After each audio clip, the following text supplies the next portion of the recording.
Buenos días amigos, amigas de Cuatro Vientos. Los saludamos con muchísimo cariño. Aquí mi compañero Javier Cruz, director de Cuatro Vientos, y su servidora Olga Aragón, directora editorial, con los nuevos comentarios y los aconteceres, las noticias de este día con que inicia la semana. La caravana de migrantes sigue siendo la nota y ahora salen los trogloditas con corbata, los estadounidenses que anuncian que van a armarse y a presentarse armados a su línea fronteriza para evitar que entren los migrantes. Y en nuestro terruño, pues la mata sigue dando. Fíjese, nuevos actos siguen vigentes en el caso de las irregularidades graves detectadas en el ejercicio del presupuesto de partidas federales por parte del gobierno Francisco Vega. Más de 2,000 millones, Javier, o casi 2,000 millones. ¿Qué tal amigos y amigas? Muy buenos días, me da mucho gusto saludarlos. Bienvenidos al programa del día de hoy, lunes 5 de noviembre del año 2018, cuando son casi las 10 de la mañana, tiempo de Baja California, en el nuevo horario que ya pues inauguramos acá de nueva cuenta. Regresamos al horario de invierno desde el domingo en la madrugada, desde ayer por la madrugada, y hoy pues estamos de plácemes aquí de nueva cuenta porque estamos celebrando el hecho de que alcanzamos 15,000 likes. Usted dirá, bueno, 15,000 likes lo puedo conseguir yo en mi cuenta personal. Amigos y amigas, lo importantísimo de esto es que no hemos pagado un solo quinto, ni hemos estado metiendo bots, ni nada por el estilo. Son 15,000 personas que libremente escogieron al portal Cuatro Vientos para que sea una de sus formas de comunicación, de estar siendo informados y de recibir algún análisis que de alguna forma esperemos que les esté sirviendo para la integración y la formación de su propio juicio. Muchísimas gracias. Estamos totalmente responsabilizados en hacer un medio de comunicación cada día más y más trascendente. Efectivamente, Galicia, hay mucha información muy interesante. Mañana es día de elecciones allá en los Estados Unidos. Se juega mucho, pero hay muchas encuestas que están dando ya prácticamente al Partido Demócrata como el principal ganador del proceso electoral en el próximo, de mañana martes, y esto podría cambiar los últimos 2 años de gobierno de Donald Trump, que se sostiene en sus dichos de usar a las fuerzas militares, y de hecho algunos de ellos ya llegaron a la frontera y están haciendo algunas labores para intimidar a los migrantes y para intimidar al mundo de lo que pueda suceder de aquí al día después de mañana, el día electoral en Estados Unidos. Así es, y localmente pues también platicaremos con ustedes del movimiento de los maestros jubilados y pensionados, que desde la semana pasada iniciaron una serie de plantones, de actos de protesta en contra del gobierno del estado, pues porque no se les paga lo que se les debe, la pensión, la jubilación. Hoy, desde temprana hora, una brigada de maestros se presentó frente a las oficinas de Palacio de Gobierno en Chihuahua a bloquear la entrada. La ciudad de Ensenada, ¿no? En Ensenada, ajá, perdón, aquí en Ensenada, en Baja California, aquí en Baja California, a bloquear la entrada, y creo que están haciendo actos similares en otros lugares del estado, Javier, pero aquí en Ensenada ya están bloqueando la entrada los maestros y está creciendo el contingente. Empezó con un grupo relativamente pequeño de brigadistas, entre ellos la maestra Silvia Dávila, a quien saludamos con mucho cariño, y está creciendo el número de maestros que van por este medio también a exigir el pago de sus pensiones. Pues muchísimas gracias, Liz Durán. ¿Qué tal? ¿Cómo estás? Qué gusto saludarte, al igual que a María García, que están desde muy temprano con nosotros. Muchísimas gracias por hacerse de las primeritas en estar siendo visibles en nuestra programación. Muy amables por estar con nosotros. Muchísimas gracias. De hecho, Norberto Estrada también está dándonos un like por ahí. Muchas gracias, Norberto, muy amable. Fíjate que para empezar también tenemos informaciones muy interesantes. Hay un debate en los últimos años, si lo orgánico es mejor que los alimentos que se producen con tantas y tantas sustancias químicas. Hay un trabajo de Nuño Domínguez, periodista del periódico El País, que precisamente abona un poco también para ver finalmente si esto es real, se apega a la verdad de si lo orgánico es lo más nutritivo y lo más seguro. Y él, amigos y amigas, nos da una visión muy interesante cuando entrevista a una de las grandes figuras a nivel mundial sobre temas de epidemias de obesidad, de cuestiones de nutrición. Bernard Hult, director de la Autoridad Europea de Seguridad Alimentaria, sí, quien dice que la mayoría de los humanos creen que el principal riesgo de sus alimentos son los residuos de pesticidas y las sustancias químicas. Esto según el último Eurobarómetro sobre el tema que se publicó en el año 2010. Mientras a menos de la mitad de la población le preocupa finalmente el mayor problema alimentario que afronta el mundo, ¿sí? Que es la sobreabundancia de calorías y la epidemia de obesidad. Sí, que esto está generando pues muchísimas enfermedades crónicas que son muy dañinas para los humanos. En esa lista de percepciones también aparecen abajo las intoxicaciones alimentarias, que son el mayor peligro real que plantean estos alimentos actualmente en el mundo. Este veterinario, nacido en Austria en el año de 1961, iba para granjero, pero acabó especializándose en seguridad de los alimentos. Desde el año 2014 dirige el organismo de la Unión Europea encargado de emitir estudios científicos sobre patógenos, contaminantes y otros compuestos presentes en los alimentos para que los políticos tomen decisiones basadas en evidencias. No es un trabajo fácil y a menudo se convierte en el objetivo de varios ataques, como ha sucedido recientemente con el glifosato, que es un herbicida que está siendo muy utilizado actualmente en el planeta. Pero pues él fue entrevistado por los reporteros y fundamentalmente por Nuño Guzmán, les digo, este periodista del periódico El País, quien le preguntó primeramente si se podría compaginar el consumo actual de carne con un trato más humanitario. ¿Se podría compaginar, en efecto, el consumo actual de carne con ese trato más humanitario que deseamos todos? Y responde, la cuestión no es si nos podemos permitir mantener el actual modelo, sino si queremos realmente mantenerlo o cambiarlo. Tendremos que alimentar a 10.000 millones de personas en un futuro ya próximo. Para ello hay que hacer al menos 3 cosas. Una, ayudar a los países en desarrollo. Mucha producción agrícola se pierde por falta de infraestructura, logística y conocimiento. Segundo, en Europa desperdiciamos el 30% de la comida. Es un escándalo ético. Lo tercero es cambiar nuestros hábitos alimenticios. No podemos seguir consumiendo tantas proteínas animales. La producción ganadera consume demasiada energía, extensión de tierra y agua y produce además, como otro rasgo negativo, demasiadas emisiones. De gases se refiere a los metano. Al metano, a los gases que afectan, pues que nos vienen a repercutir negativamente en el calentamiento global. Mi consejo, dice este especialista, es come menos animales y más plantas. Esto sería saludable para la gente, para el planeta y para los 800 millones de personas que se van a la cama con hambre porque no tienen que comer. Mire, le pregunta al periodista, ¿cómo evitar tirar tanta comida, especialmente los supermercados? Y le responde el veterinario especialista en cuestiones de salud alimentaria. Dice, es una cuestión de actitud, de hacer mejores planes y de cambiar nuestro comportamiento. En la granja, donde crecí, nunca se tiraba un trozo de pan. Mi madre lo veía como un pecado. Entre la gente que vivía en la Europa después de la Segunda Guerra Mundial, la comida tenía mucho más valor. ¿Por qué no la tiene ahora? Se trata de educación, de hacer que la gente conozca el problema. No es que la forma en la que vivimos hoy en día haga lo imposible para no tirar comida. Respecto a las grandes superficies, hay leyes. En Francia, los supermercados están obligados a ceder, fíjese usted, escuche este dato es bien interesante. En Francia, los supermercados están obligados a ceder los alimentos que van a caducar a bancos de comida para que se usen. No tiene sentido mandarlos a África porque eso pues no funciona, ¿sí? Y en Europa tenemos suficiente gente con pocos recursos. El 23% de los europeos, y este también es dato muy, muy interesante porque no lo conocíamos, el 23% de los europeos viven al límite de la pobreza.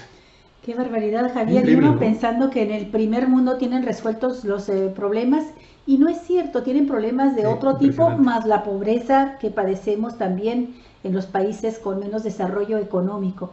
Le preguntan a Bernard Hult, el veterinario, ¿puede todo el mundo acceder a esa dieta que usted propone? Y dice, el acceso a alimentos frescos es un aspecto social clave. Es también una cuestión de desigualdad. En Estados Unidos hay desiertos alimentarios donde es imposible encontrar alimentos frescos a unos 8 kilómetros a la redonda. Y a esto se suma la cuestión de si pueden pagarlos. En Europa también parece haber estos desiertos alimentarios, aunque este asunto no es competencia de la EFSA y por tanto no tenemos los datos. La fruta y verdura orgánica cuestan más y hay gente que no puede pagarlas. Sencillamente no y la ante puede la pagar. pregunta, ¿lo orgánico es siempre mejor? Responde de manera contundente. En términos de seguridad, no hay diferencia. La seguridad para nuestra salud. No hay diferencia. En términos de nutrientes, probablemente tampoco. La agricultura orgánica tiene solamente ventajas de sostenibilidad. Pues muy interesante que se estén haciendo estos cuestionamientos y estos deslindes, Olga, porque ¿sabes qué? Pareciera de veras que uno cuando habla de Europa, otras naciones desarrolladas, otras regiones del planeta desarrolladas, cree que estos problemas de tirar, por ejemplo, los alimentos ya están resueltos, que no hay pobres, que viven muy bien, y sin embargo, de repente nos llegan estas luces que también son muy interesantes y que nos hacen entender que efectivamente todos estamos hablando de un problema de educación. No hemos visto en Galicia aquí los famosos supermercados que tenemos en la ciudad de Ensenada con productos prácticamente ya a punto de que se les hagan una cantidad impresionante de hongos que están prácticamente podridos, verduras, frutas, y los venden como si estuvieran súper frescos y en la mejor calidad. Y están prácticamente que ni los mismos animales creo que se los podrían comer. Y ahí los tienen vendiéndolos. En lugar de donarlos a los bancos de alimentos. Están verdes ya de lo mucho que se pasaron y que ya están en proceso de descomposición y los están vendiendo sin bajarle a veces ni un peso. Ni un solo centavo. Y eso, amigos, amigas, es bien triste. Y también, por otro lado, lo que destaca el hecho de que, a final de cuentas, en materia de seguridad de los alimentos que estás consumiendo, en materia de salud, prácticamente no hay ninguna ventaja el que estés consumiendo alimentos orgánicos. Eso sí, mucho más caros que los productos que se están comercializando. Hay muchas variantes sobre este tema. Hemos estado aquí hablando, Olga, en el transcurso de este programa, de los programas Cuatro Vientos en los últimos 2-3 años, de muchas alternativas que se nos están dando para poder diversificar nuestros alimentos, para no tirarlos, para conservarlos mejor y para también a la misma ocasión tratar de diversificar nuestro consumo de proteínas, minerales, en fin, todo lo que conservan los alimentos de buena calidad. Ahora lo importante es ver cómo en naciones como las nuestras, con esta posibilidad de que tenemos una nueva administración dentro de unos cuantos 25 días aproximadamente, pues vamos a tener la oportunidad entonces de ver cómo replanteamos todos, la sociedad mexicana en su conjunto con el nuevo gobierno, lo que deseamos como algo que ya no deben de suceder. De bancos de alimentos para... Dicen, es que sale muy caro, son alimentos que ya están...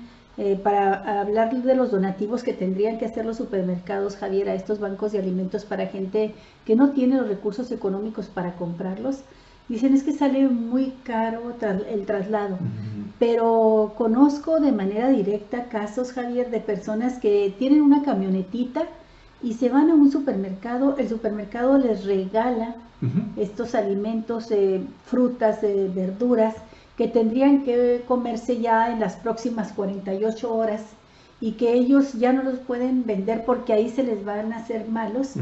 Bueno, me refiero a ciudades de otros lugares, porque aquí, como tú dices, los están podridos y así te los están vendiendo. Y a veces te lo anuncian con un cartelón enorme de que están en oferta porque le bajan 10 centavos, ¿no? Pero es gente que con su camionetita y pagando ellos la gasolina, se llevan ese producto regalado y ellos van y lo venden a precio muy económico a las colonias populares. A cambio de eso, por cada camión que les dan de fruta y verdura en ciertas condiciones todavía buenas para consumirse, si se consumen en el transcurso de esas 24, 48 horas, ellos se comprometen a ir a tirar una carga de basura al relleno sanitario.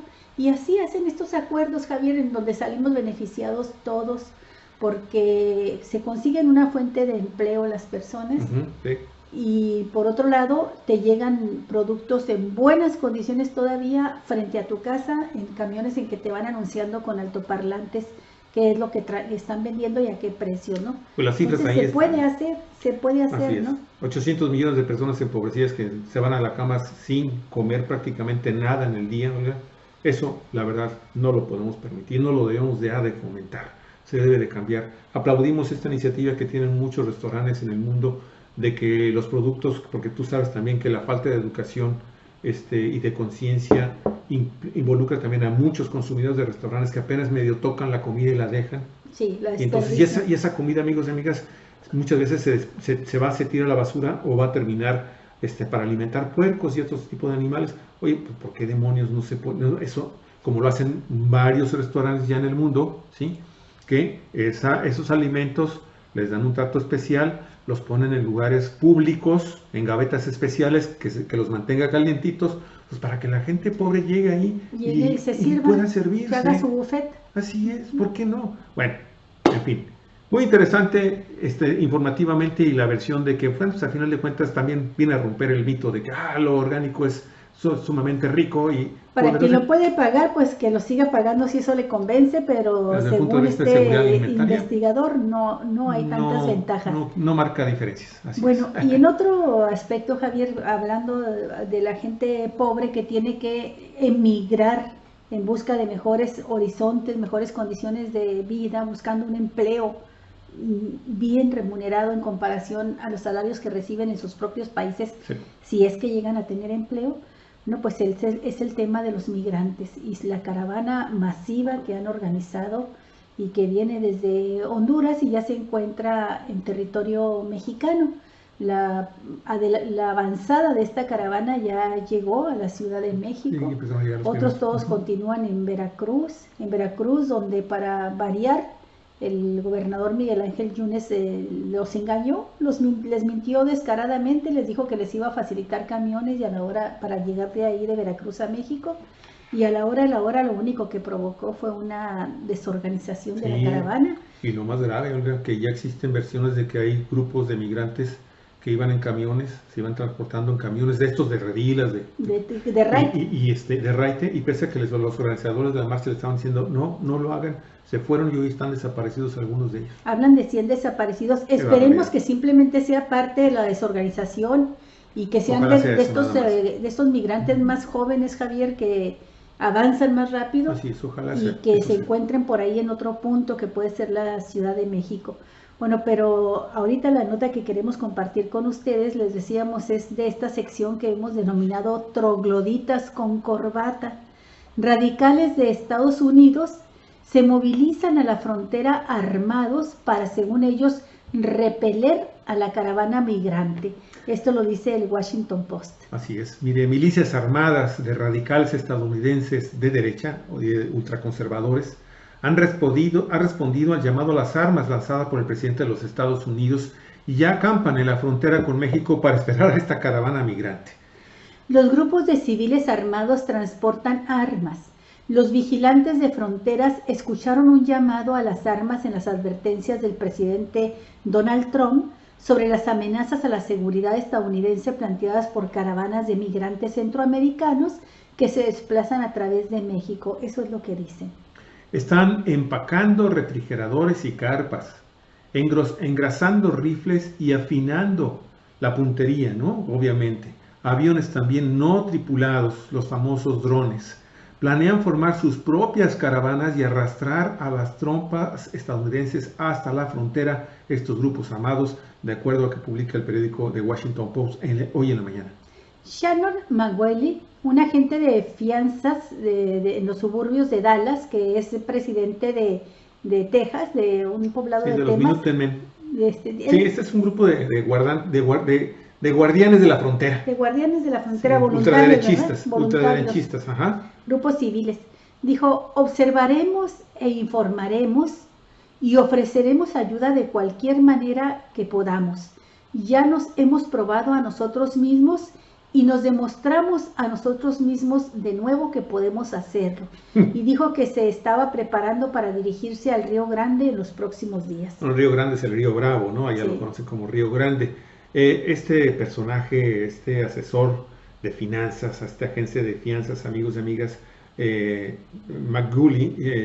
McGooley, dijo: hemos sido despertados por el llamado del presidente para restablecer el orden y defender al país contra lo que Trump ha llamado una invasión, mientras miles de migrantes centroamericanos avanzan lentamente a través del sur de México hacia la frontera con los Estados Unidos. Y hemos estado viendo fotografías y videos, Olga, cómo estos personajes están preparándose, están sacando, no uno, tú sabes que no usan uno, Sí, muchas armas de alto poder, armas, pistolas, están yendo a las armerías a comprar equipo para irse a la frontera y desde ahí vigilar, amigos, estos vigilantes, vigilar que los grupos de centroamericanos que están en este momento todavía en México y que están llegando a la Ciudad de México, efectivamente, Olga, y se están hospedando ahí, ya les están dando espacio en un estadio, en una ciudad deportiva.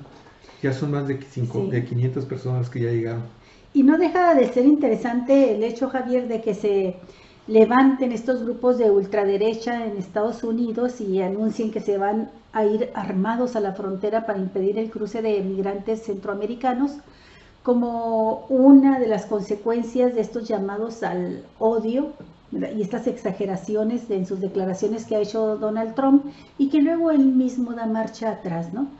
Toda la semana pasada fue noticia que Donald Trump estuvo anunciando la movilización de tropas del ejército estadounidense, 15,000 elementos hacia la frontera, y que además dijo que si recibían alguna pedrada por parte de los migrantes, que los soldados podían hacer uso de sus armas de fuego.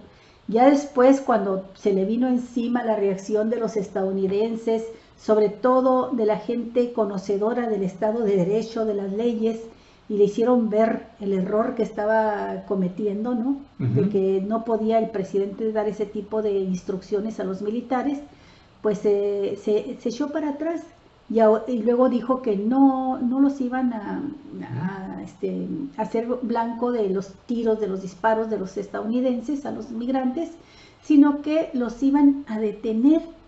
Y también ahí se pregunta uno, ¿y cómo los van a detener si los migrantes están en suelo mexicano y los estadounidenses del otro lado de la línea fronteriza en suelo estadounidense? ¿Van a salir, van a cruzar hacia México para aprenderlos, para detenerlos a quien tiene una pedrada? Pues, no, por donde quiera que tú le busques está lleno de hoyos. Esta declaración insostenible, ¿no? Estas palabras llenas de hoyos del presidente estadounidense. Sin embargo, cumple sus efectos en cuanto a desatar la ira, la respuesta de los grupos más ultraderechistas como estos que se quieren movilizar ya a la frontera con México. Y bueno, todo esto sucede a unas cuantas horas de las elecciones que serán mañana, las elecciones de media administración, que se han tomado como un referéndum hacia la política de Donald Trump, y donde existen posibilidades de que Donald Trump pierda el control del poder parlamentario estadounidense, aunque los demócratas están enfrentando esta contienda un tanto confundidos, ¿no? Desorientados en su segundo asalto contra Donald Trump. Mire, Pablo Guimón del periódico El País también da esta información. Todos los medios de comunicación en Estados Unidos están totalmente clavados en el tema del proceso electoral de mañana, amigos y amigas. Los demócratas pueden este martes, mañana martes, cumplir las expectativas o encadenar un segundo fracaso estrepitoso que haga implosión al partido demócrata. Lo que está en juego es impedir que Donald Trump remodele el país a su radical antojo, controlando cómodamente todas las instituciones del Estado. Ya después vendrá la trascendental búsqueda de identidad de un partido que está actualmente desorientado, que oscila entre dos fuerzas: el izquierdismo senderista, que sigue aún vivo en las bases del partido, encarnado en fenómenos como la de la joven Alejandría Ocasio-Cortez. Ahorita les vamos a decir quién es esta joven Alejandría Ocasio-Cortez, y el centralismo que representa la irrupción de Michael Bloomberg, el exalcalde republicano de Nueva York, reconvertido en demócrata y que ha volcado sus millones de dólares en la campaña y hace soñar a cierto establishment liberal con replicar el efecto Trump desde otro lado que no sea la izquierda. Así es. En contadas ocasiones la política se convierte en un fenómeno de fans. La de Ocasio-Cortez, que fue organizada por la campaña de Bernie Sanders, ella fue la organizadora, es una de estos casos fenómenos, ¿no?, de la política de fans. Su victoria en las primarias ante el pata negra Joseph Roblev la convirtió en figura emergente del partido. Su juventud e inexperiencia la alejan aún de las quinielas, pero su éxito fue un argumento para quienes defienden que los demócratas deben abrazar una agenda socialdemócrata sin complejos, abiertamente. El partido, aún en shock tras haber perdido con la candidata mejor preparada de la historia, se refiere a Clinton, Hillary Clinton, ante el advenedizo Donald Trump, tendrá oportunidad ahora de tomar el pulso a este y otros fenómenos. Mire, las elecciones son mañana martes, pero el jueves ya será prehistoria. Los resultados se convertirán en un mare magnum de datos empíricos sobre los que diseñar la estrategia para ganar a Donald Trump en el año 2020. Todo está por definir. La victoria de Hillary Clinton sobre el socialista Bernie Sanders en las elecciones internas, allá le dicen las primarias de 2016, cerró un falso debate ideológico en el seno del partido, que volvió a abrirse en toda su magnitud al perder Clinton inesperadamente las elecciones constitucionales contra Donald Trump. El guión de estas legislativas pronostica a los demócratas una importante victoria. O sea, amigos, hay varias encuestas, todas coinciden en que cuando menos hay una diferencia de 8 puntos entre el poder demócrata, el partido demócrata y los candidatos del partido republicano. Controlar el Senado, donde 26 de los 35 escaños en lisa están ya en manos demócratas, es una misión muy difícil, pero no ganar la Cámara de Representantes, que se renueva en toda su integridad, sería un fracaso sin paliativos. Las elecciones a mitad del mandato tradicionalmente deparan un castigo al partido del presidente. Los excesos de Donald Trump han movilizado en su contra a muchos moderados y la irrupción del grupo también Me Too ha potencializado el compromiso de muchas mujeres dispuestas a votar en masa y votar por los candidatos demócratas, y entre ellos obviamente está sobresaliendo el caso de esta joven que le hizo la campaña a Bernie Sanders con gran éxito, Galicia, sí, a esta jovencita Ocasio-Cortez. Ocasio-Cortez. Bueno, el problema es que la omnipresencia de Trump, que cada rato está declarando, mandando twitters, metido de lleno en la campaña, ha borrado a los demócratas de la narrativa misma de la campaña. Casi no se escuchan sus voces. El presidente ha convertido exitosamente las elecciones en unos comicios sobre la migración ilegal y sobre su propia persona. Los republicanos tienen un mensaje y un líder poderoso, y los demócratas carecen de un personaje así, de esa dimensión, de esas características, que sea capaz de atraer la atención de los medios y de los electores. Fíjate que en ese sentido, en realidad, Sanders, para nosotros, aunque allá en Estados Unidos lo minimizan, Sanders podría ser, y de hecho puede ser ese líder. Sí. Lo que es interesante es cómo se están moviendo estos otros grupos que estuvieron apoyando a Sanders, que los estadounidenses los identifican como hombres de izquierda y mujeres de izquierda, ¿sí? Que son estos jóvenes, ¿no? Sí. Que son estos jóvenes que están comenzando a introducirse a la política estadounidense utilizando los canales oficialistas, vamos a decir, sí, los partidos tradicionales, demócratas y republicanos, que sabemos que hay muchos mini partidos que en realidad no sobresalen. Pero esto podría ser algo muy importante en la renovación de los liderazgos en Estados Unidos. Si esta jovencita, Ocasio-Cortez, logra repuntar en el proceso electoral, cuidado con ella para las elecciones del 2020. Sí, y como ellas son varios, porque si algo distinguió la campaña de Bernie Sanders es que logró concentrar muchísimos jóvenes. Ya, es un fenómeno que llamó la atención en Estados Unidos, Javier, y hay que decir que sacó una alta votación en la elección interna, ¿no? Sí. En la primaria. Fue sorpresivo para el Partido Demócrata la cantidad de votos que logró Bernie Sanders, y que también fue sorpresivo que, siendo el candidato de mayor edad, fue el que más atrajo la simpatía de los jóvenes estadounidenses.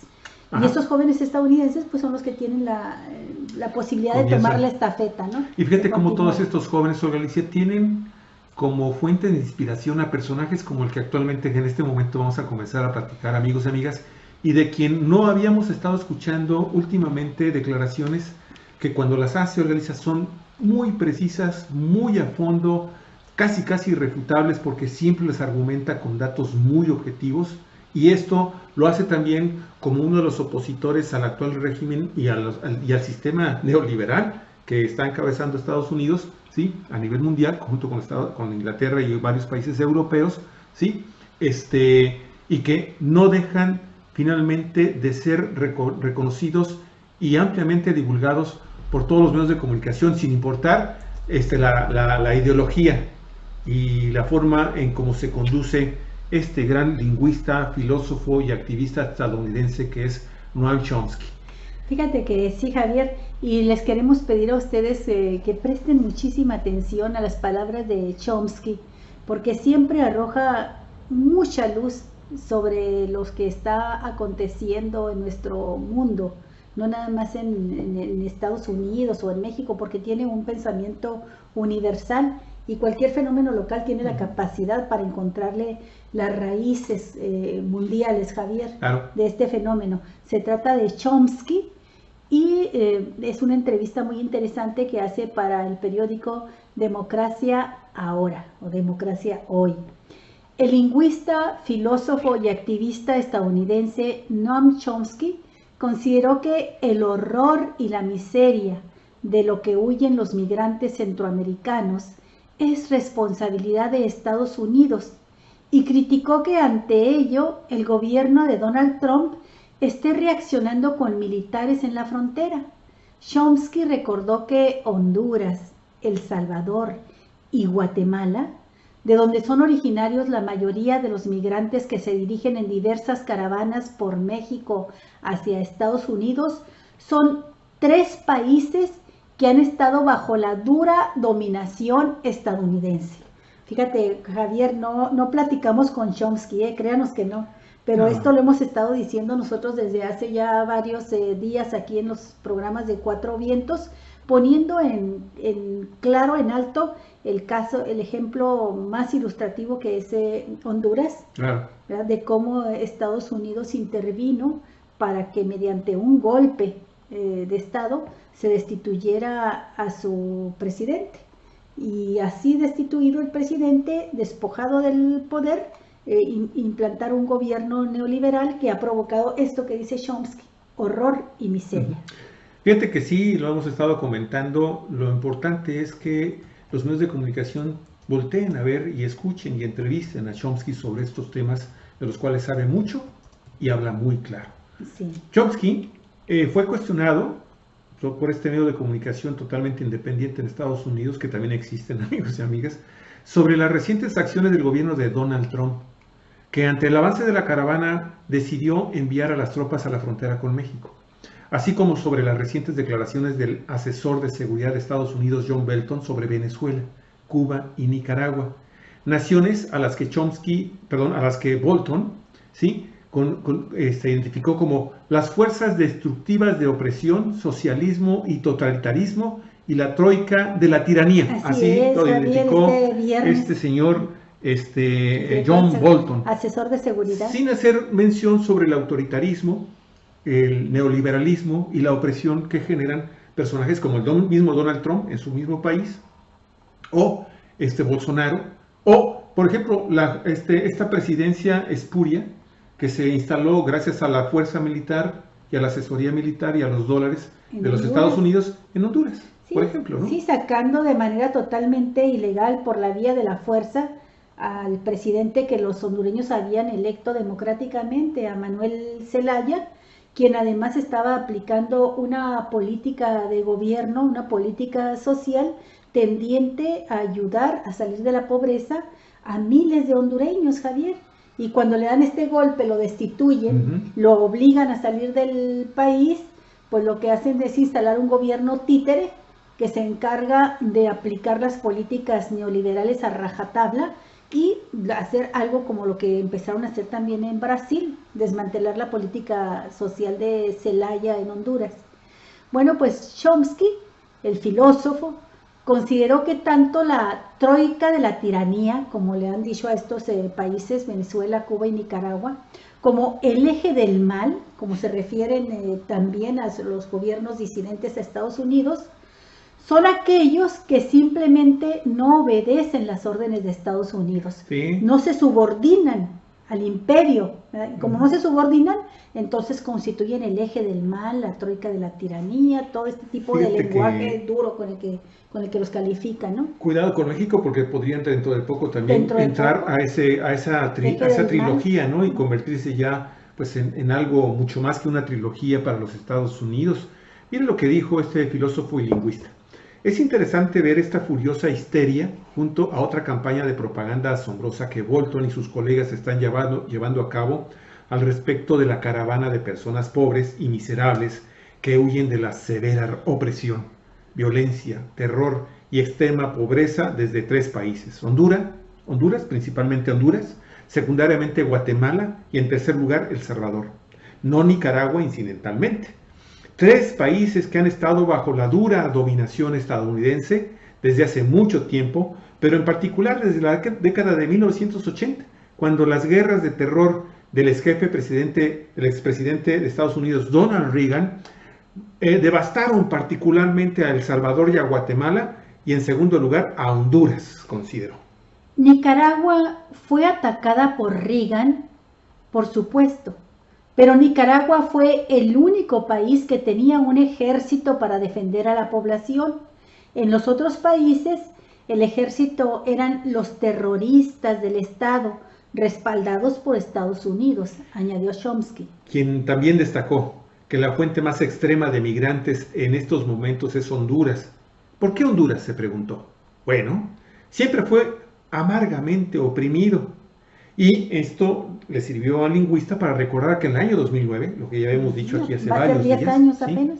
Esta nación tuvo un presidente moderadamente reformista, fíjate, lo están mencionando, y eso es lo que me llama la atención, porque podríamos tener el mismo caso con Andrés Manuel López Obrador aquí en México, sí, moderadamente no un reformista. Comunista, no un socialista, moderadamente reformista. Fíjate lo que le pasó, y esto es bien interesante que lo haya dicho Chomsky, porque nos hace ver de inmediato hacia nuestras barbas y comenzar a remojarlas. Y porque sucedió hace, va a ser apenas 10 años que sucedió esto, no es algo de la década de los 70 o de los 80, es de esta historia reciente, actual. Y aparte, con un presidente en Estados Unidos, demócrata, ¿sí?, que gana el Premio Nobel de la Paz, y que tiene, a nivel internacional, tiene una super imagen de ser un superhéroe de los derechos humanos en el mundo. Acababa de entrar. Que es Barack Obama.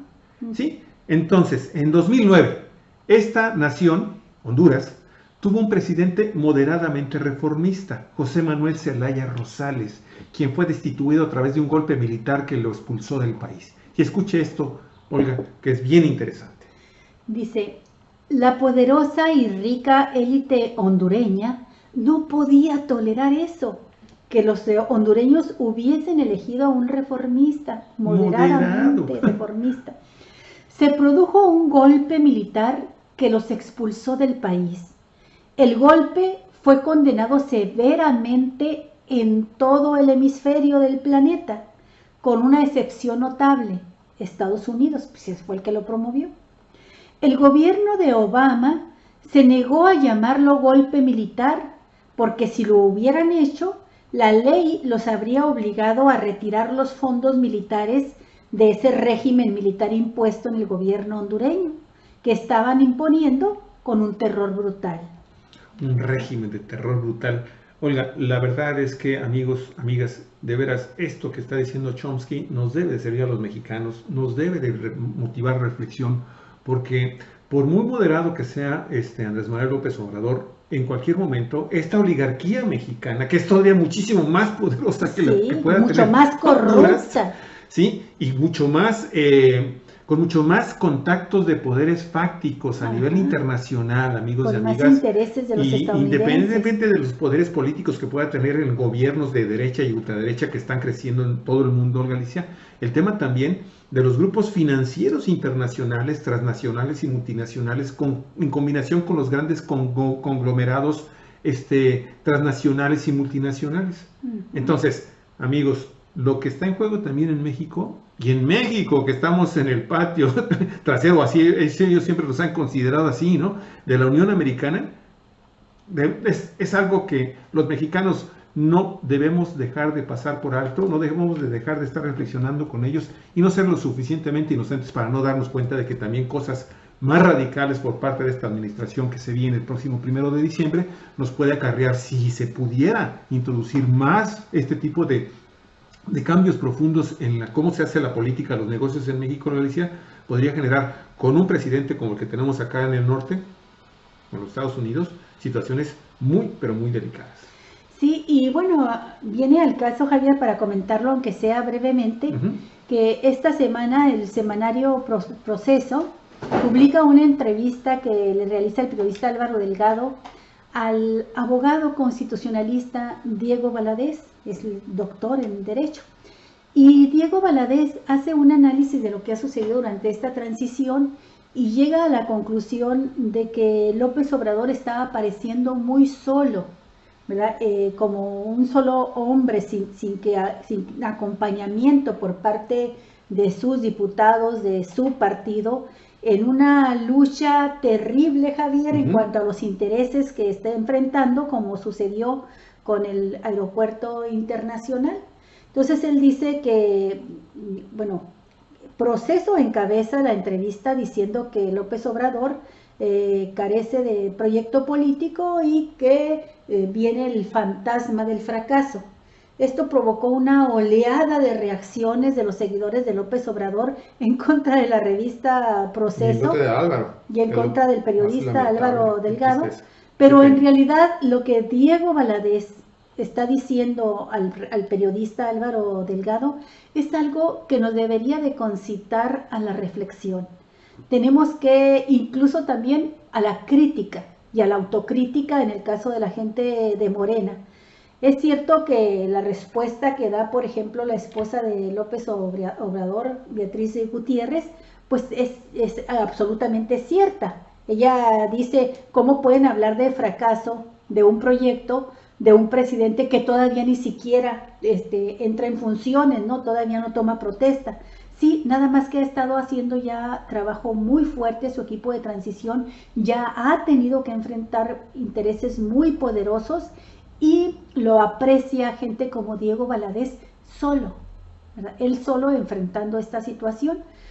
Creo yo que la crítica, la observación que hace un constitucionalista tan experto y además un analista político pues tan reconocido como Diego Valadez es digna de tomarse en cuenta. Sí, para lo hace de buena fe, ¿eh? Por supuesto que lo hace de buena fe, Javier, y es digno de tomarse en cuenta para que el equipo gobernante, en todos sus niveles de poderes, principalmente el legislativo, el partido que llevó al poder a López Obrador, Morena, y el propio Andrés Manuel López Obrador, vean que es necesario salir de manera más institucional, más en equipo, valga la redundancia, a enfrentar estos graves problemas de conflictos y pleitos tan que duros con la élite gobernante, ¿no? Con la élite que todavía es gobernante ahorita, ¿no? Sí. Entonces, creo yo que debemos de darle una segunda y tercera y cuarta leída, si es necesario, a las declaraciones de Diego Valadez y tomar de lo que él afirma todo aquello que nos puede servir para que como sociedad nos pongamos las pilas, para pedirle al equipo que va a llegar al gobierno con Andrés Manuel López Obrador a la cabeza, que se ponga también las pilas y buscar también, a la luz de la experiencia que Noam Chomsky hoy nos recuerda de lo que sucedió, por ejemplo, en Honduras hace apenas 9 años, va a ser 10 años, pues estar pendientes de que no suceda aquí. No puede gobernar un hombre solo, salir solo cuando está enfrentando intereses tan poderosos y cuando se está planteando llevar a México a una cuarta transformación que tiene como centro y eje principal de toda su acción política, combatir, erradicar, dice él, erradicar la corrupción en México. Entonces, pues ese es el llamado nada más, Javier. Nos puede parecer exagerado, puede no gustarnos cómo encabeza la revista Proceso esta entrevista, nos puede parecer injusto que se le esté llamando que ya es un fracaso algo que está empezando, pero dice el fantasma del fracaso como una llamada de alerta, como una luz roja que hay que encender, ¿no? Y que está basada en hechos, Olga Alicia. Yo no necesito ser Edmundo Valadez, y esto lo comentamos, Diego Valadez, perdón, desde hace quién sabe cuántas semanas atrás, quizás meses, lo hemos estado dice y dice ahí, y lo hemos comentado aquí mismo en el programa, Olga Alicia. Andrés Manuel López Obrador está saliendo prácticamente a todo. Y los demás se mantienen callados cuando, salvo en aquellos momentos en que han tenido que salir obligados por las mismas circunstancias, sí, por los mismos peligros y por los mismos fenómenos que se están dando en torno a la creación de varios proyectos y de información que a veces tampoco es lo suficientemente grande, efectiva, profunda, transparente para poder conocer más de lo que se está proponiendo como proyectos, como programas de gobierno en la próxima administración. Una de las últimas cosas que hemos estado comentando en Galicia y que hoy me llamó la atención de que hoy Andrés Manuel López Obrador se está reuniendo con todas las bancadas de Morena en el Poder Legislativo, es que se van a poner de acuerdo para ver qué son los temas que van desde el punto de vista legislativo a los que se les va a dar prioridad de aquí a la toma de protesta.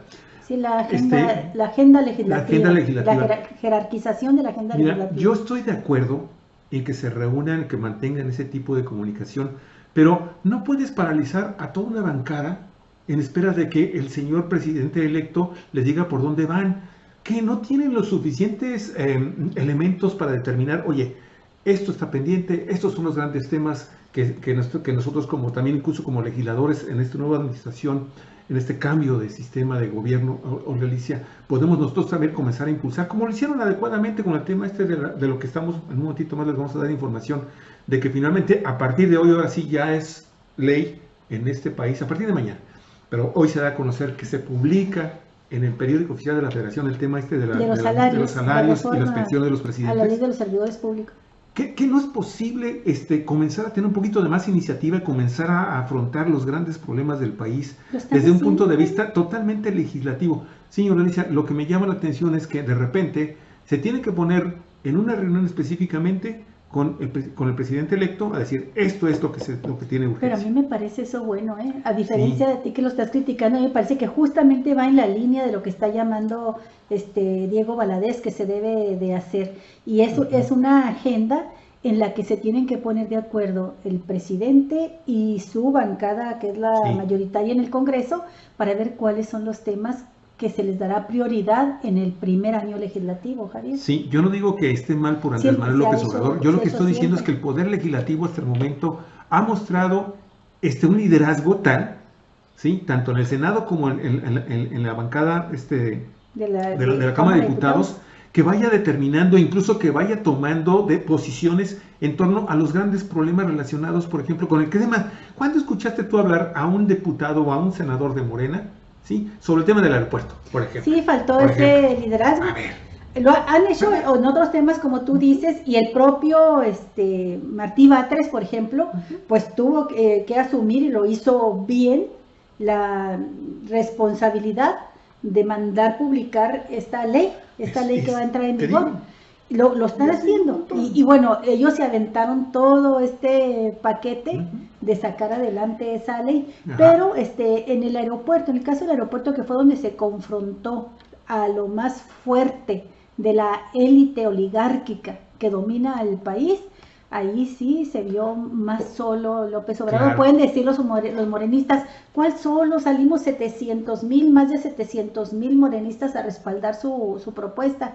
Sí, pero en una consulta en la que fue organizada por el propio López Obrador, y en donde incluso cuando hizo un llamado a los diputados de Morena para que cooperaran para realizar esta consulta, hubo la respuesta tajante de gente como Porfirio Muñoz Ledo y Ricardo Monreal diciendo no, nosotros no vamos a cooperar para eso, ¿no? Por eso te digo, Y eso hay este los tipo hace de verse temas, mal, porque no se trataba de hay este tipo de que temas. involucraran al Poder Legislativo, sino que era un apoyo personal, un donativo, ¿verdad?, de los diputados. Esto, Alicia, este tema también de las elecciones en del próximo año, este andamiaje que se está construyendo en el partido Morena a nivel nacional, en donde vemos que a final de cuentas, si no está, tú lo has comentado, el buey que está jalando la carreta, si no está ahí, simple y sencillamente entra en un proceso. El caballo percherón. Entran en un proceso, Alicia, de a ver quién gana el poder. ¿Para qué? Pues para llenarse los bolsillos de dinero, que no se hagan tontos, ¿sí? Como está sucediendo actualmente aquí en Baja California, en donde está pletórico de oportunistas buscando ser finalmente ellos los elegidos. Diputados que llegan con ansias de tener dinero, de tener fama, de tener poder y de tener hasta mujeres que los estén elogiando de que ay, qué guapo estás, ¿no? O sea, es aberrante. Esa es la soledad que vio Edmundo Valadez, esa falta de apoyo, de solidaridad con todo un proyecto político que, bueno, aquí sí yo no coincido con Edmundo Valadez, de que no tiene proyecto político. No, sí lo tiene, claro. Pero efectivamente la inmensa mayoría de sus funcionarios designados y este poder legislativo que lo están acompañando a Galicia, sus representantes, su partido, no lo han asumido. En los hechos, pareciera ser que no lo han asumido. Y en ese sentido, Edmundo Valadez tiene toda la razón. Y aparte, todo el derecho de manifestarlo, y la revista Proceso, que es una revista que sabemos que es crítica a Galicia, que no se va a quedar callado ahora con un cambio de 42 años en este mes, Javier, 42 años de estar enfrentando embestidas del gobierno, litigios como enfrentaron del gobierno de Vicente Fox, represión económica de todos estos grupos, presidentes, ¿no? De todos los grupos fácticos, Galicia también. Sería entonces una verdadera desgracia que ahora en una nueva administración nos encontremos con un morenismo, entrecomillado, ¿sí? Que es totalmente también muy sensible a la crítica de Andrés Manuel López Obrador y del partido Morena. Y que no sabe diferenciar el tipo de crítica. Olga Alicia, que dentro del mismo Morena hay voces como la de Jesús Sosa Castro, que está cuestionando esto mismo, que está mencionando. ¿Cuántas veces no lo había dicho Jesús Moreno? A cada rato me va a escribir. Jesús Sosa Castro, a cada rato le escribe, es colaborador de Cuatro Vientos, y a cada rato escribe este tipo de artículos. Así es. Pero bueno, ahora es Edmundo Valadez, es un encabezado que no le gusta a algunos personas que están trabajando en el equipo de... Hay que saber distinguir lo que es la prensa que ataca por consigna, por conveniencia, porque está subordinada a los intereses de la oligarquía, de lo que le llaman los morenistas el PRIAN, de lo que es el periodismo crítico. Y el periodismo crítico nos hace bien a todos. Claro. Y el hecho de que sea Andrés Manuel quien llegó a la presidencia no lo exime de las críticas de este periodismo, al contrario, las requiere. Las requiere, es bueno. Si dentro de Morena no hay gente que se lo diga, ¿verdad?, que se siente a discutir con él, a cuestionarle algunas de sus decisiones, pues tendrá que escuchar entonces a los medios, ¿no? Claro. ¿Sí? Oye, el periodismo crítico le sirvió tremendamente a Andrés Manuel López Obrador, al partido Morena. Oye, ahora que quizá le faltó ahí, como dice por ahí un columnista importante de Sin embargo, que dice que a lo mejor lo único que le faltó en el encabezado lo dijo Edmundo Valadez, ¿verdad? Sí. Que sería quizás la única pecata minuta desde el punto de vista del periodismo formal, vamos a ponerlo así, ¿sí? El que no hayan colocado esa precisión. De ahí en adelante, Alicia, pues no podemos estar los medios de comunicación independientes y críticos a la buena o a la mala de lo que vas a decir, de lo que vas a publicar con los morenistas. Ahora te voy a decir también, Proceso ha cometido 2 errores graves contra Andrés Manuel López Obrador, bastante graves. Por allá en 2006, en la primera campaña, Proceso escribió un larguísimo reportaje donde puso también un encabezado de primera plana donde dice, pone la fotografía así grande, el rostro de Andrés Manuel, y pone como encabezado, el proyecto soy yo, ¿verdad? Y eso lo concluye Proceso de una entrevista donde le está llamando que si quienes conforman parte de este proyecto, quienes son su equipo, etcétera, y que si en equipo se toman decisiones, bla, bla. Y no lo dijo nunca López Obrador, así lo tituló la revista. Eso molestó, nos habría molestado cualquiera de nosotros, aunque no seamos Andrés Manuel López Obrador, si ponen nuestro rostro y ponen así, y puso el proyecto soy yo. Entonces López Obrador hizo un reclamo fuerte en aquella ocasión a Proceso. Proceso no reconoció la falla periodística que cometió, y la segunda ya sí la reconoció. No sé si recordarán ustedes, amigos, que sale un video donde uno de los padres de familia de los 43 desaparecidos se acercan a hablar con López Obrador, y luego en el video sale unas palabras muy autoritarias de López Obrador diciéndole cállate. Y Proceso publica esta nota como si así hubiesen sucedido los hechos, y le manda a la gente de López Obrador, le manda un comunicado a Proceso donde le manda la grabación original, y después Proceso se da cuenta de que fue truqueada esa grabación, ese video, Javier, fue truqueado para empalmar palabras que no dijo Andrés Manuel, y aparece ese cállate, y lo que está diciendo Andrés Manuel, se está despidiendo incluso amablemente de él y le dice que te vaya bien, hasta luego, que te vaya bien, algo así. En este caso sí reconoció Proceso su error, Javier, sí reconoció que pues se fue con la finta, se dejó engañar, lo utilizaron para difundir ese mensaje que lo tituló también muy duramente contra López Obrador, y era una mentira, ¿verdad? Entonces, bueno, ahora como tú dices, se le señala, sin embargo, que a lo mejor lo que le faltó decir es, dice Diego Valadez, y hay que leerlo. Yo no he leído completa la entrevista porque no tengo la suscripción, no he tenido quien me la envíe, pero en lo que aparece, no aparece todavía esas expresiones así textuales de Diego Valadez. A lo mejor más adelante sí, ¿no? En fin, amigos y amigas, gran polémica desde ayer. Sí, han intervenido cantidad de columnistas a favor, en contra, pero sí todos coinciden en que a final de cuentas a quien se está castigando en este caso es al mensajero, a Álvaro Delgado y a la revista Proceso. En fin, larga vida para Proceso definitivamente, porque ese tipo de medio es fundamental para la vida democrática de este país. Así lo ha sido y creemos que así lo continuará siendo. Oye, antes de entrar a las notas regionales, María García, muchas gracias por estar con nosotros y compartir el programa, te lo agradecemos mucho. Ayúdenos mucho a compartir, por favor. Michelle Lares dice, en Tijuana está el hashtag comida no bombas, con el tema de los alimentos que ya ves que se tiran. De los alimentos, ya comida, no bombas. Tienes mucha razón, Michelle, requerimos más comida, pero más cultura también, más educación para no estar haciendo estas cosas así, de veras, de una enorme estupidez. Criminales. Sí, no puede ser así. Alfredo del Moral, ¿qué tal, Alfredo? ¿Cómo estás? Dice que Mario está Gómez. Enfermito. Alfredo dice que está enfermito, que tiene dolor de ciática. Uy, pues sí, pues que te recuperes pronto, Alfredo. Buenos medicamentos contra el dolor y atiéndete esa ciática para que no te inmovilice. Sí, tremendo. Mario Gómez, muchas gracias por tu like, te agradecemos mucho, muy amable.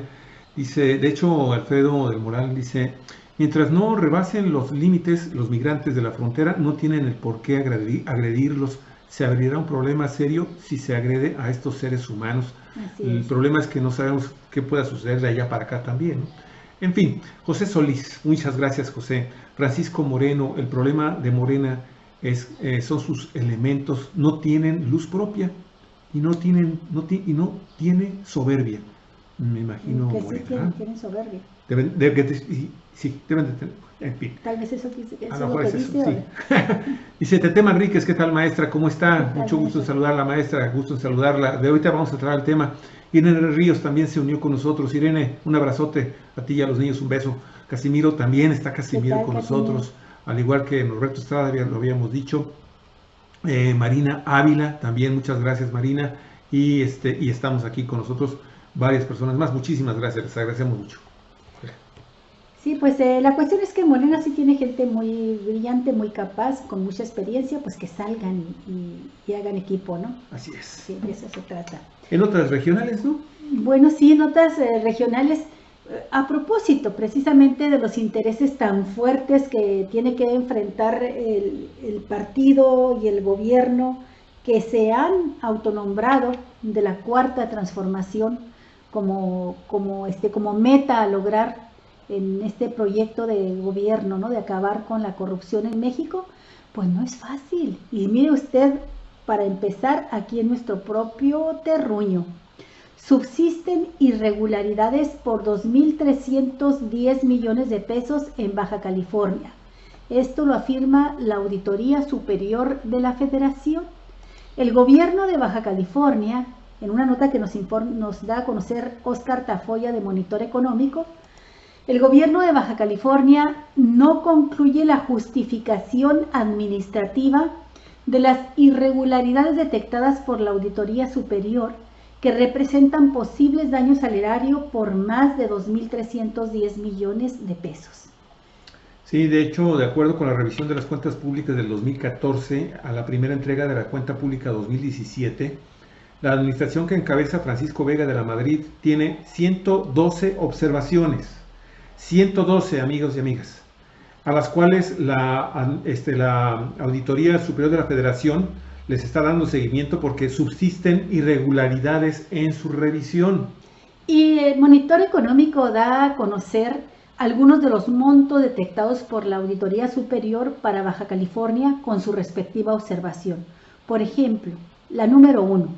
Se presume un probable daño o perjuicio, o ambos casos, a la Hacienda Pública Federal por un monto de 322.866.000 pesos, más los rendimientos financieros que se generen desde su disposición hasta su reintegro a la cuenta del Fondo de Aportaciones para la nómina educativa y gasto operativo, por pagos de nómina complementaria y de honorarios, cuotas y aportaciones del ISSSTE y FOBISSSTE, conceptos no financiables con recursos de gastos de operación. Ahí está, la nómina educativa, Javier. 2.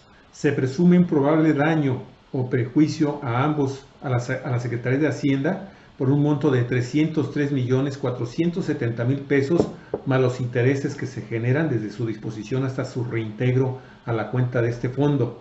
¿Cuál es el fondo? Aportaciones para el fortalecimiento de las entidades federativas 2016, que no se encontraron soportados con la documentación justificativa y comprobatoria de este gasto.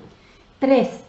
Se presume un probable daño o perjuicio, o ambos, a la Hacienda Federal por un monto de 151.753.000 pesos por la falta de aplicación de recursos correspondientes al Fondo de Fortalecimiento de las Entidades Federativas. También se presume un probable daño por 131.296.000 pesos por no haber aplicado la totalidad de los recursos disponibles al 31 de agosto del 2017 del Fondo de Aportaciones Múltiples.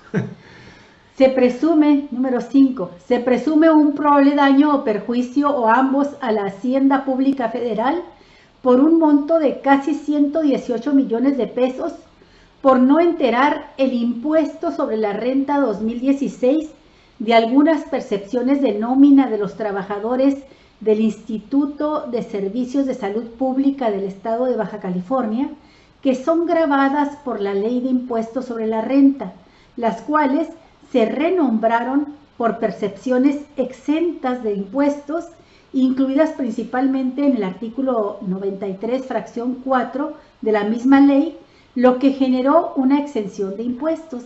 Sin embargo, no se presentó la autorización específica por parte del SAT, del Servicio de Administración Tributaria, para la excepción de los conceptos señalados.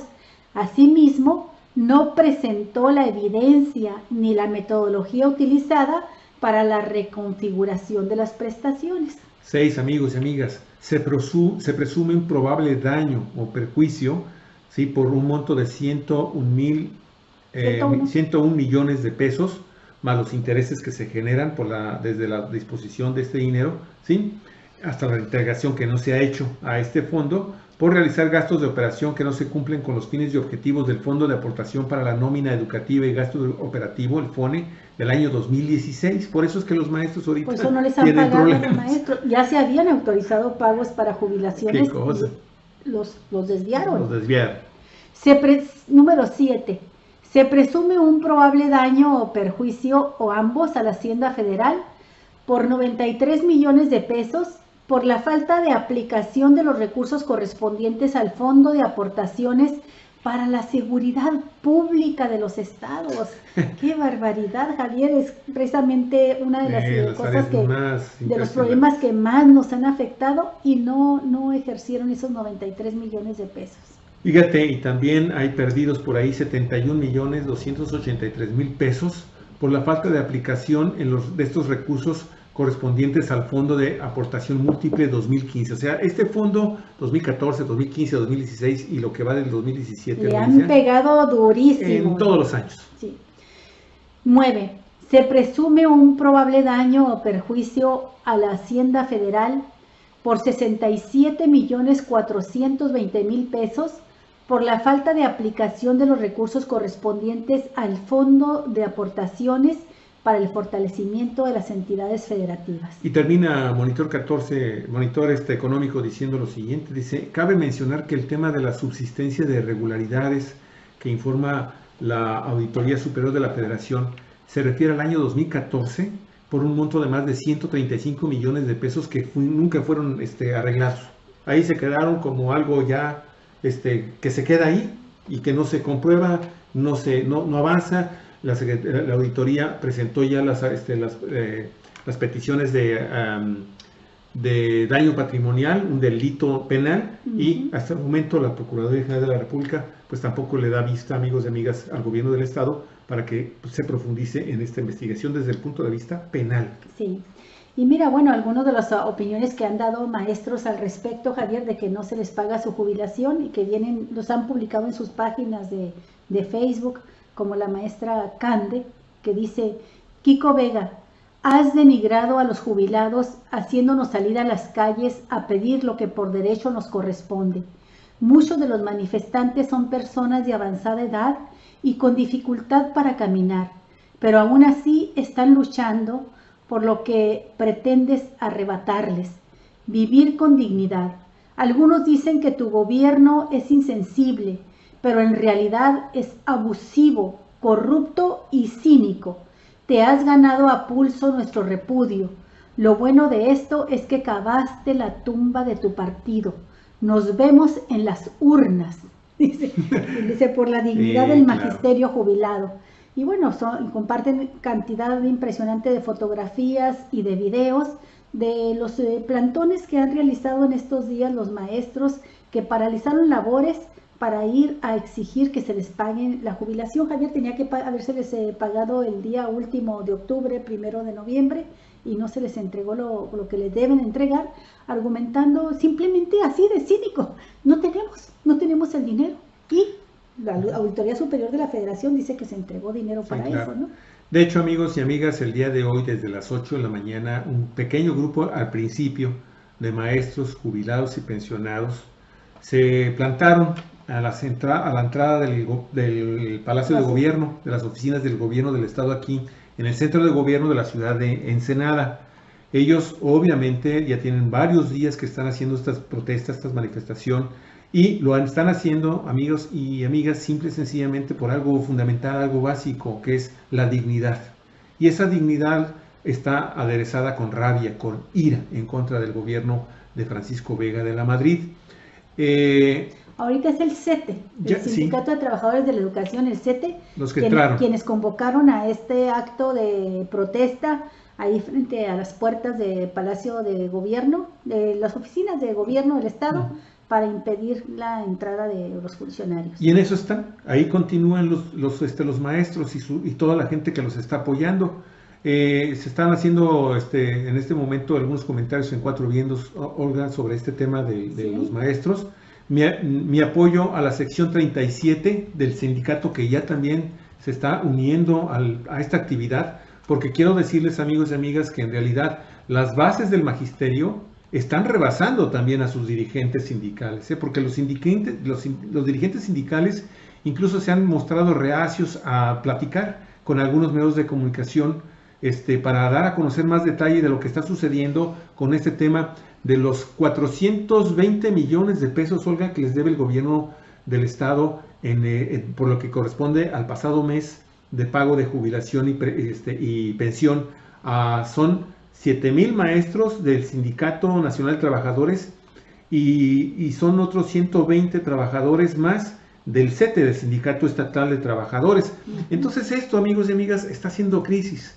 Sí, Mario Villa Osegueda, ¿por qué no deja de pagar una quincena a sus empleados administrativos el gobierno del estado y le cumple a estos maestros que ya cumplieron con su etapa laboral? Rechazo total al gobierno por esta acción de no pagar a los jubilados, están diciendo algunos de los maestros. La verdad, amigos, es que ha provocado una enorme indignación. Hay una cantidad muy grande de ciudadanos que están apoyando a los maestros.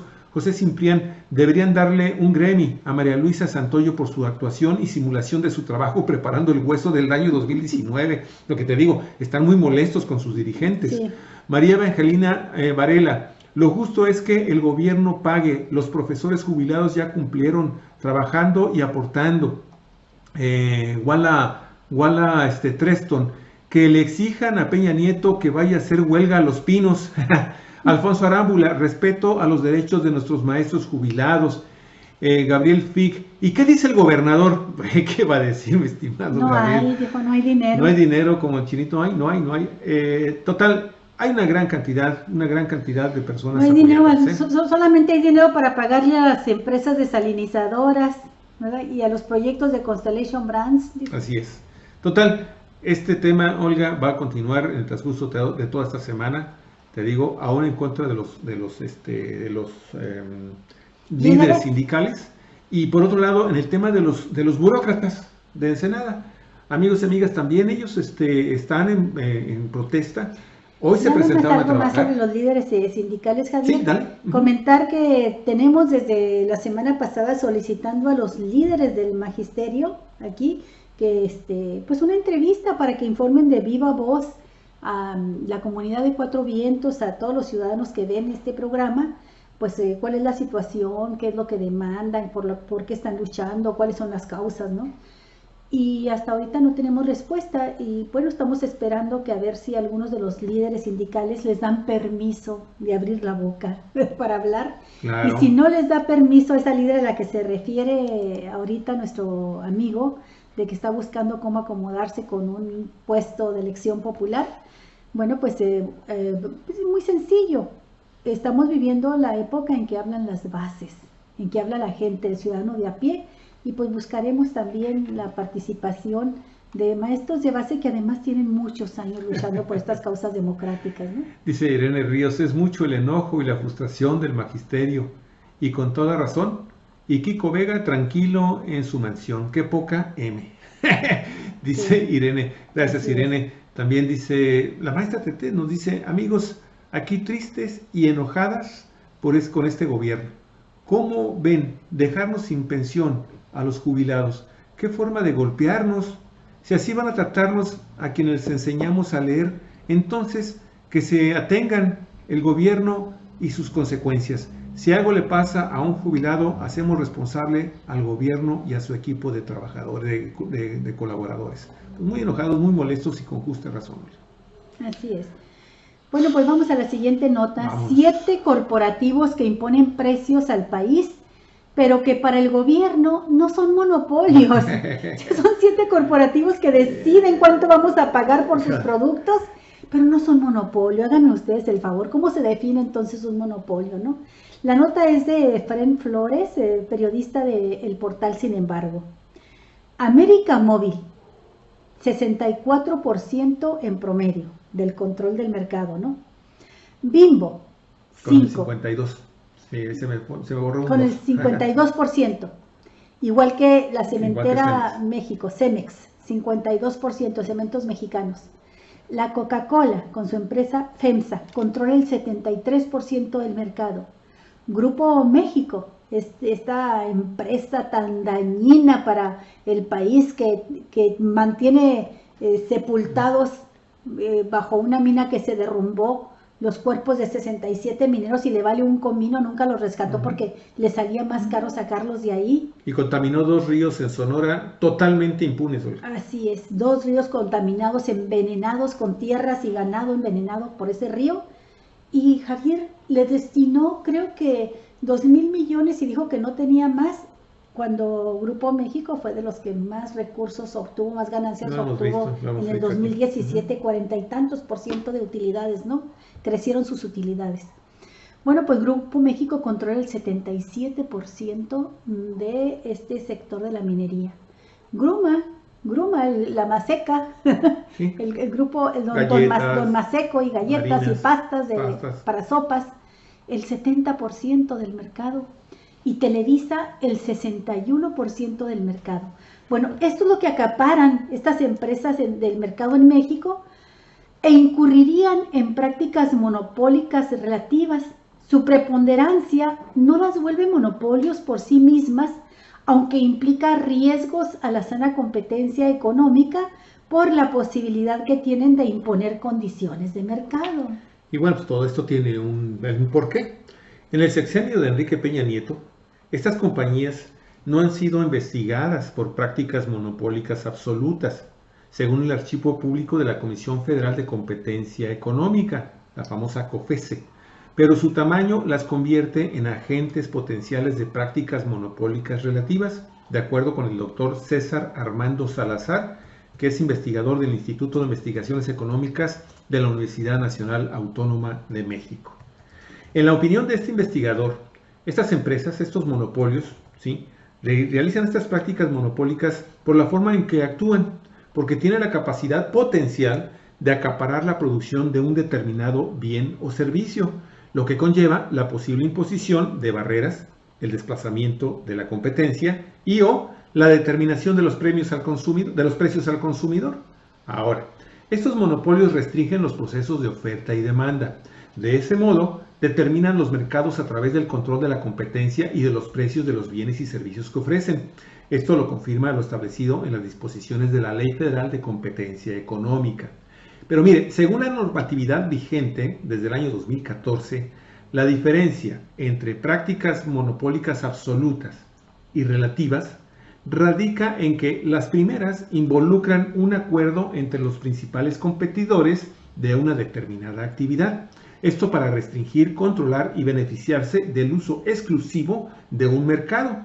Las segundas, las relativas, por otro lado, implican la capacidad de uno o varios competidores para acaparar el mercado. Y esto está sucediendo, amigos y amigas, con estas, cuando menos con estas firmas, con estas compañías, con estos grandes consorcios, y pues esto ha perjudicado terriblemente no nada más el bolsillo de los consumidores, también su salud, porque usted sabe que muchos de los productos que estos grandes consorcios están vendiéndolos de una manera tan irresponsable y de una manera prácticamente monopólica, así en su totalidad, ¿sí?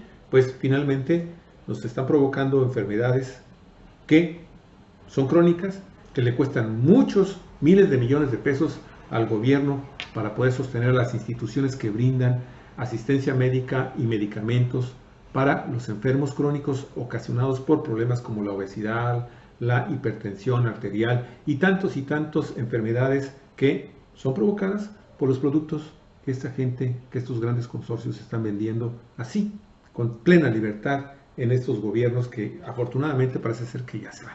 Bueno, y más allá de las leyes secundarias y de los reglamentos, Javier, con las que se las ingenian los políticos para poder evadir a la Constitución y entonces negar que estos son monopolios o que hacen prácticas monopólicas y seguir protegiendo a estos consorcios empresariales, está un artículo en nuestra Constitución, más allá de esas prácticas, ¿no? Y que es muy claro, no se vaya usted a reír, pero fíjese que nuestra Constitución Política de los Estados Unidos Mexicanos en su artículo 28 establece así, claramente: en los Estados Unidos mexicanos quedan prohibidos los monopolios. ¿Cómo la ves?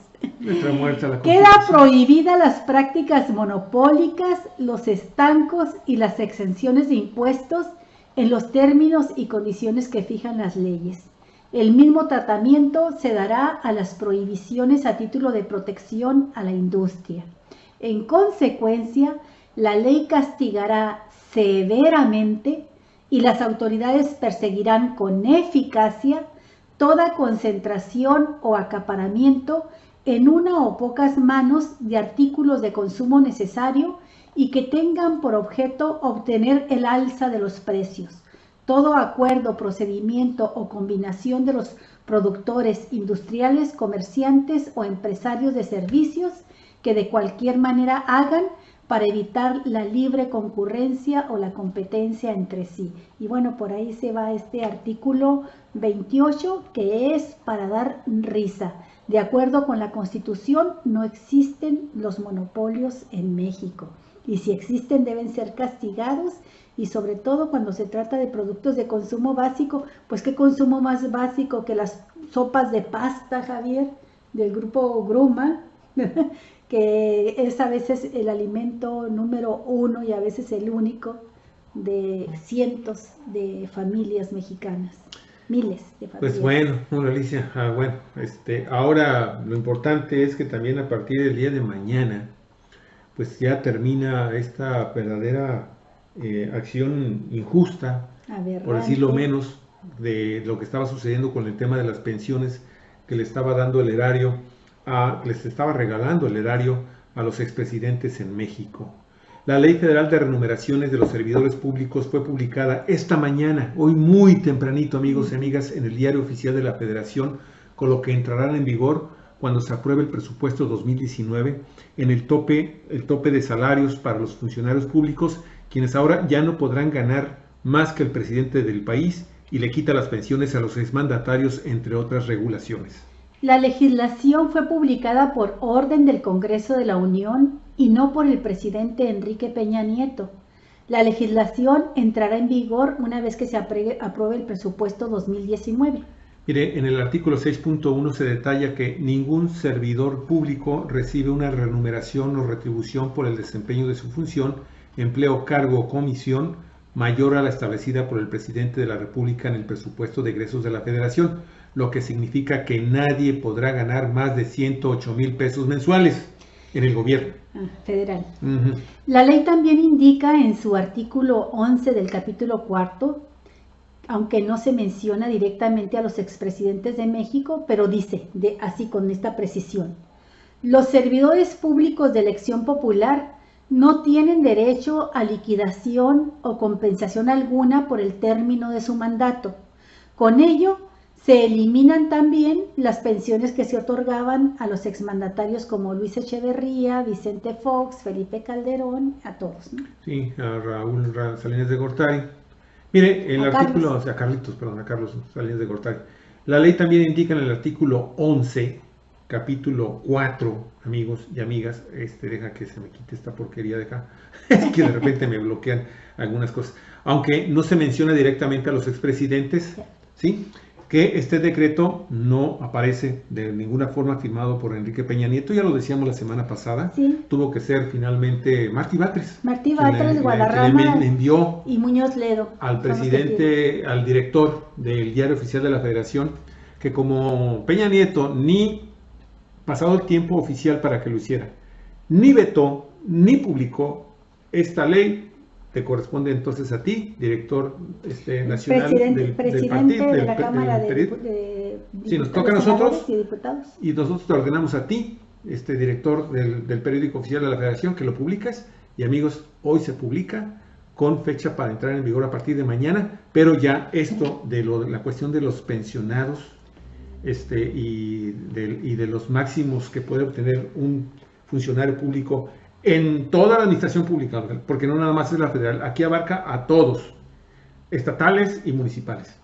Ninguno de ellos, amigos, podrá tener un salario superior, ¿sí?, a raíz de que Andrés Manuel López Obrador dijo, yo voy a ganar 108,000 pesos. Esto ya está incluido también en el presupuesto del 2019, del presupuesto de egresos, y con eso nadie tendrá entonces ese derecho y se va a aplicar, me imagino, primero para los nuevos funcionarios, y vamos a ver qué va a suceder con los que actualmente están ahí para que se ajusten a los nuevos tiempos. Sí, en realidad entra en vigor después del 1 de diciembre, Javier, una vez que entra el nuevo gobierno. Sí, no, hasta que se aprueba el nuevo presupuesto de 2019. A partir del 1 de enero del 2019 se acaba esta ignominia. ¿De diciembre? O sea, a partir del 1 de diciembre ya entra en vigor para los que están para el nuevo gobierno. No va a entrar Andrés Manuel López Obrador cobrando el sueldo que tiene Enrique Peña Nieto. Pero ya entra en vigor para todo el gobierno en el presupuesto de egresos de 2019. Así es, así, para todo el país, 2019, 1 de enero. Sí. Bueno, la Comisión Nacional de Derechos Humanos, esta es otra también, amigos, muy interesante porque si usted estuvo con nosotros el viernes y el jueves de la semana pasada, hemos estado platicando de lo que está sucediendo con la famosa Ley de Seguridad Interior. Primero aquí en nuestro programa Cuatro Vientos, después también lo platicamos en un programa especial, y posteriormente en viernes tuvimos otro programa especial en el Huevazo, con los amigos del Huevazo. Sí. ¿Y qué estuvimos platicando? Esta cosa que se nos viene con la revisión que va a hacer en este mes también. Ya hay un anteproyecto para que sea analizado, estudiado y en su caso aprobado o rechazado. Ahí en la Suprema Corte de Justicia de la Nación hay una serie de, ¿cuántos? 7 cambios.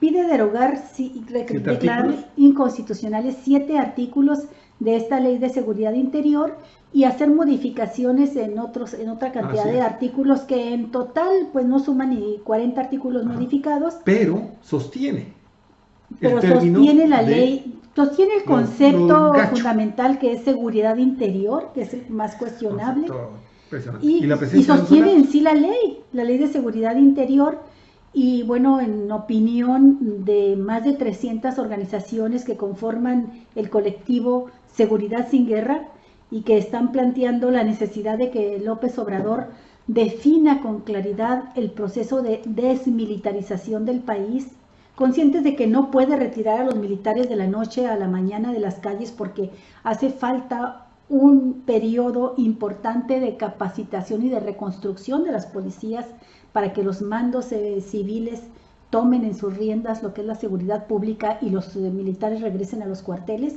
pero están pidiendo que se defina esto con toda precisión y piden también que se derogue la Ley de Seguridad Interior.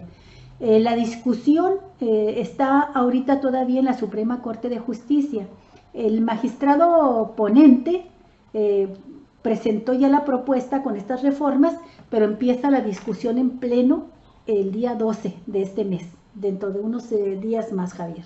De momento, la Comisión Nacional de los Derechos Humanos pidió ya hoy a la Suprema Corte de Justicia de la Nación que declare la inconstitucionalidad de la totalidad de la Ley de Seguridad Interior.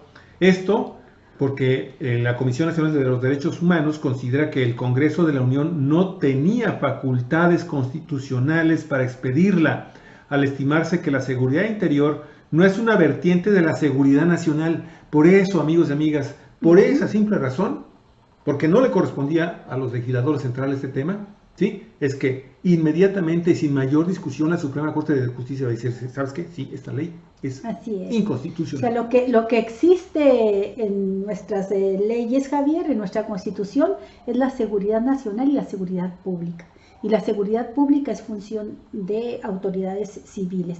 La seguridad nacional sí le corresponde al ejército.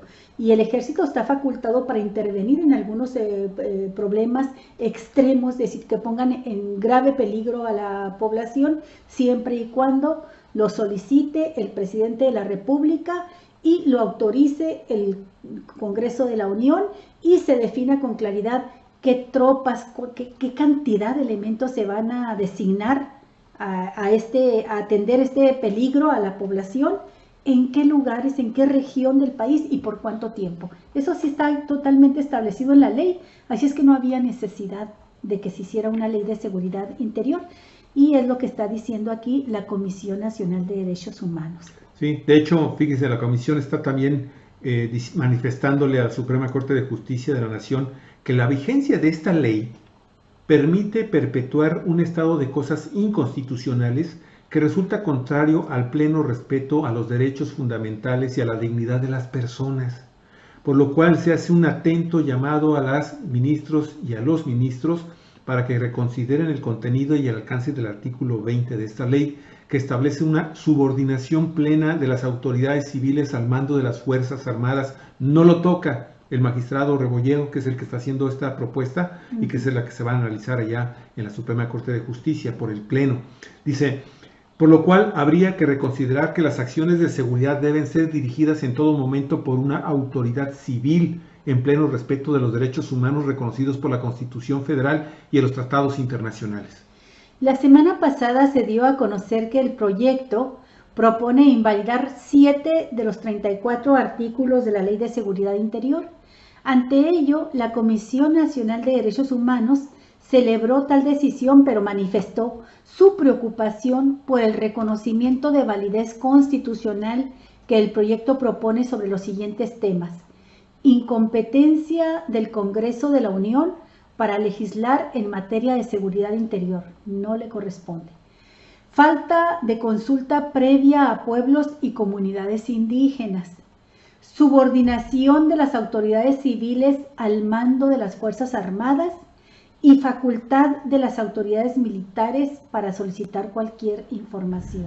Por eso, amigos y amigas, quienes han estado señalando todo este tipo de irregularidades, han dicho, y así lo han publicado y así lo han interpretado en medios de comunicación nacional e internacionales: Olga, se trata en realidad de un estado, de un golpe de estado técnico, así como que medio disfrazado, porque de repente pues el ejército va a ser quien finalmente determine, de acuerdo con esta ley, ¿sí?, lo que va a suceder en caso de que se determine una emergencia de inseguridad interior, un problema de seguridad interior.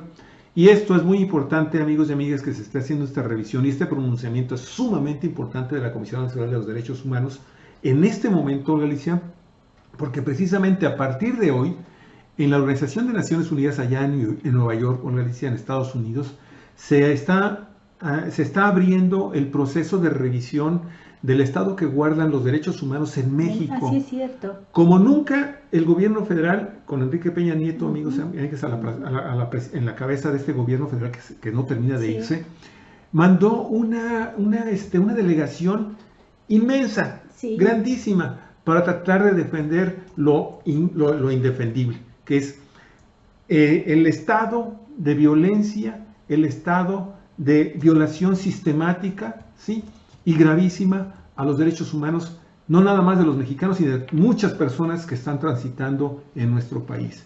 Y esto, sin duda alguna, va a terminar con una nueva recomendación y una nueva condena al gobierno de Enrique Peña Nieto, que yo espero, Galicia, que dentro de poco, que el próximo año, quizás a finales de este mismo año, empecemos a ver que la sociedad civil empieza a presentar las demandas ante las instancias correspondientes, ya hay muchas, ¿sí?, en contra, para crímenes de lesa humanidad, ¿sí?, contra crímenes de Estado, con total impunidad, Galicia, y que esto de la enorme matanza y desaparición de seres humanos en nuestro país termine finalmente por una sentencia condenatoria, y que estos funcionarios, estos pésimos funcionarios que hemos tenido en los últimos 3 años, por decirlo lo más rápido, en los últimos 3 sexenios, sean convocados a un juicio en donde se les aplique sentencias que de alguna forma ayudan a reparar el daño profundo que le han hecho a este país en baños de sangre, en desapariciones, en llanto, Galicia, y en desigualdades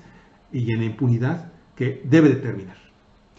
Sí, hay que decir que se trata, lo que están haciendo ahorita es el examen periódico universal, conocido como EPO, que es un mecanismo del Consejo de Derechos Humanos de la ONU, y que obliga a los países que han firmado estos convenios, estos acuerdos, a someterse a revisiones periódicas, que se realizan 2 revisiones cada 5 años, Javier.